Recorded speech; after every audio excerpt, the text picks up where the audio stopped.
Halo teman-teman, assalamualaikum warahmatullahi wabarakatuh. Di video kali ini saya akan membahas cara memeriksa mata silinder secara sederhana ya, jadi gampang. Simak.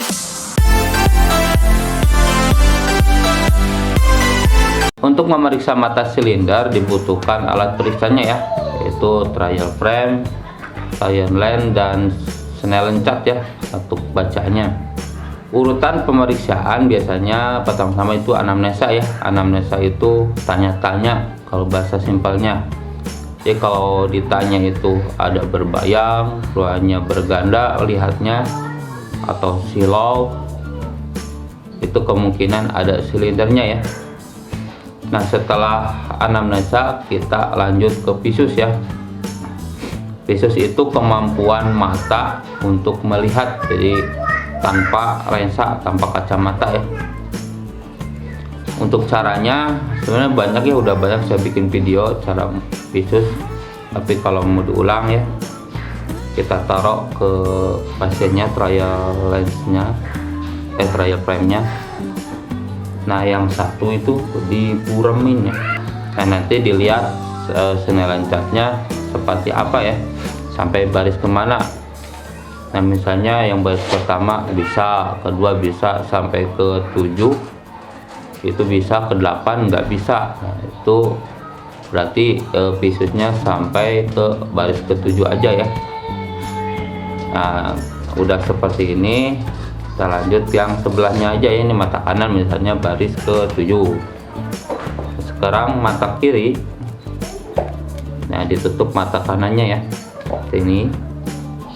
Nah, ini sampai baris ke berapa ya, misalnya baris ke 6 bisanya. Seperti itu namanya visus ya, jadi gampang aja ya.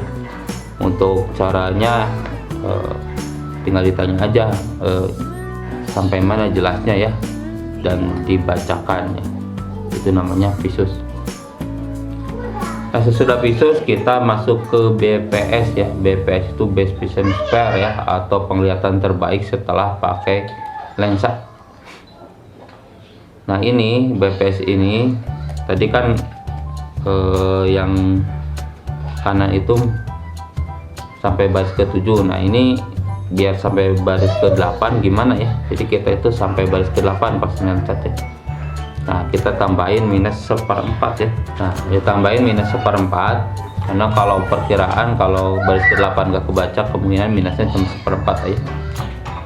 Nah, kita coba pakai minus 1/4 seperti ini.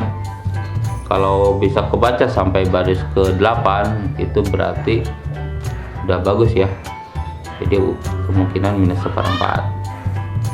Nah, itu namanya BPS ya.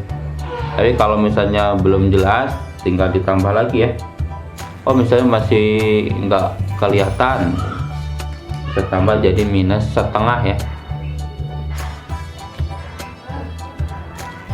Nah, minus 1/2.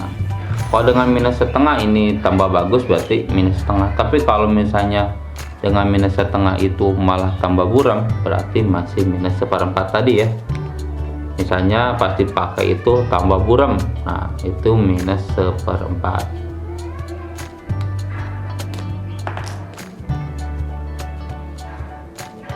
Nah, seperti ini ya. Ini namanya BPS. Nah, kalau udah BPS bagusnya ke dukrom ya. Dukrom itu melihat warna huruf di warna merah sama warna hijau ya. Mas, kalau saya kan yang suka keliling ya meriksanya, kalau dukrom susah.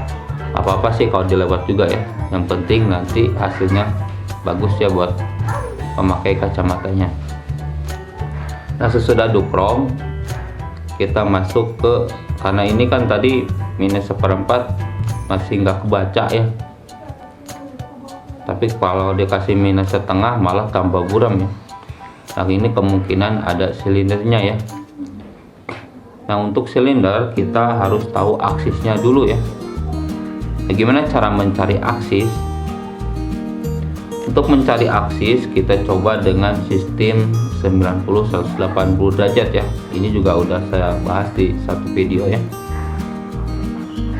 Nah, yang diperlukan itu pakai silinder setengah seperti ini sama plus seperempat. Kenapa harus pakai plus seperempat? Plus seperempat ini supaya minusnya nggak kelebihan ya, karena silinder setengah ini setara dengan minus seperempat ya. Jadi biar balance aja gitu. Misalnya kan ini minus seperempat, silinder setengah tuh, nah ini plus seperempat, jadi normal. Jadi ke matanya nggak akan berpengaruh banyak. Pakai silinder setengah seperti ini. Nah ini kan silinder itu kalau ada aksisnya ya, aksisnya ini yang ada geraknya dikit, ini aksis. Kita coba di 180 dulu. 180, kalau 180 itu sama dengan 0 ya, 80 0 itu sama. Nah ini plus seperempat, jangan lupa disertain aja. Ditaruhnya di mana bebas sih sebenarnya, cuma saya lebih pilih di luar karena biar gampang nyopotnya ya. Nah seperti ini, terus dicoba diliatin gitu. Nah kalau dengan ini gimana, lebih jelas atau lebih buram, sambil diliatin ke tulisannya. Pasti pakai itu lebih jelas ya. Nah berarti aksisnya nggak jauh dari 180.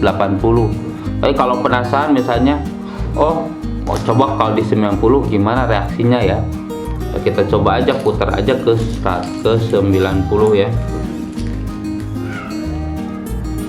Nah ke 90, jangan lupa ininya dipakai lagi.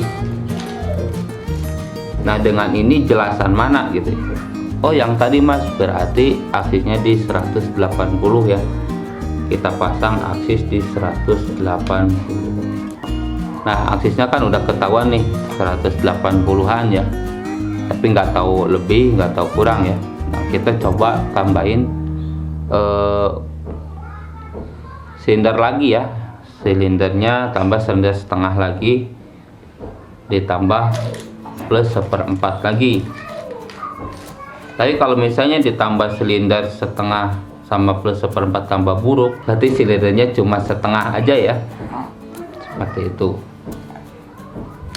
Ini karena plus seperempat sama minus seperempat itu bisa jadi 0 ya. Nih plus seperempat, ini minus seperempat, ini hasilnya sama dengan 0 ya. Jadi nggak dipasang juga nggak apa-apa, jadi cuma dipasang silinder setengah aja dengan aksis 180 biar nggak berat di matanya ya, seperti ini. Nah setelah dapat silindernya sama aksisnya, kita perhalus silindernya ya. Coba kita silindernya kurangi seperempat ya, karena kalau kebanyakan silinder itu biasanya pakai kacamata nanti goyang ya jalannya dan pusing. Kita coba silindernya seperempat saja.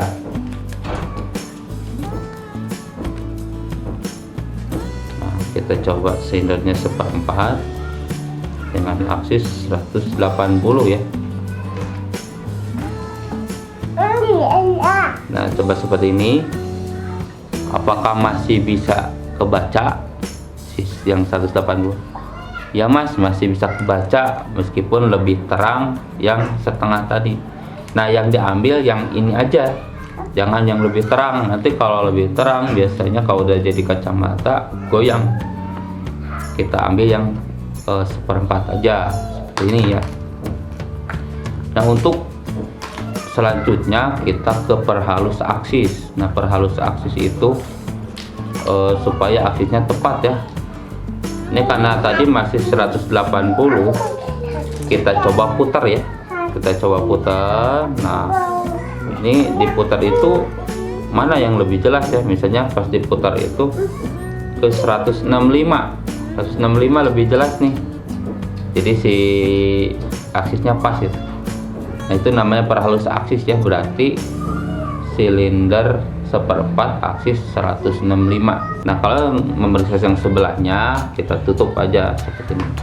Rangkanya sama seperti tadi, jadi yang kanan kita tutup, tinggal yang kiri. Nah misalnya yang kiri dapatnya silinder setengah ya, misalnya yang kiri dapatnya silinder setengah. aksi 180 ya, misalnya seperti ini ya. Karena kalau untuk langkahnya sama dengan yang tadi ya. Nah setelah itu kita buka seperti ini. Nah ini namanya silinder murni ya, jadi nggak ada minus, nggak ada plus. Nah kalau udah seperti ini, kita coba balancing ya. Nah balancingnya caranya tutup sebelah-sebelah seperti ini dengan target senelan cat tadi yang baris ke-8, mana yang lebih jelas ya, yang kanan atau yang kiri. Kalau jawabannya sama jelas, itu udah balance berarti. Oh misalnya yang kiri yang lebih jelas gitu misalnya. Oh, kita coba aja ditambah minus 1/4, karena yang lebih jelas yang kiri, berarti yang kanan dicoba minus 1/4 ya. Nah seperti ini, kita coba lagi yang lebih jelas kanan atau kiri. Ditambah ini, oh misalnya sama aja nih, misalnya nggak ada pengaruhnya ya. Oh ya udah, copotin aja minusnya. Nanti akan lebih jelas yang kiri. Nah kalau lebih jelas biasanya mata dominan namanya ya. Nah setelah seperti ini udah di balancing. Kalau udah di balancing, kita ke Duck Elder ya. Duck Elder itu menambahkan plus 1/4 di kedua lensa ya. Tujuannya supaya kalau minus itu nggak kelebihan, kalau plus itu nggak kekurangan ya. Kalau silinder takutnya ada plusnya seperti ini. Kita coba memakaikan plusnya nih seperti ini.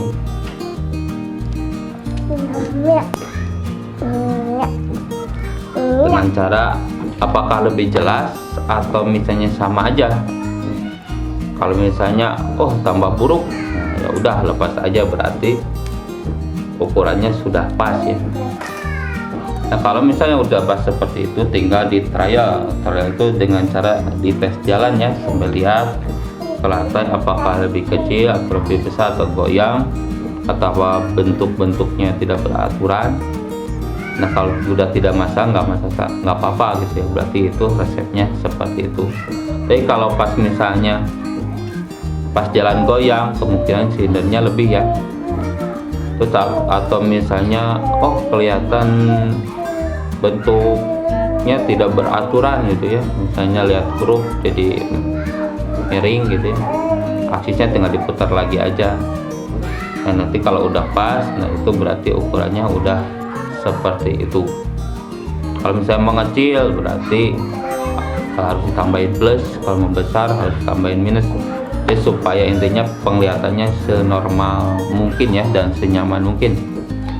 Mungkin itu yang bisa saya sampaikan tentang cara memeriksa mata silinder secara simpel ya dan sederhana.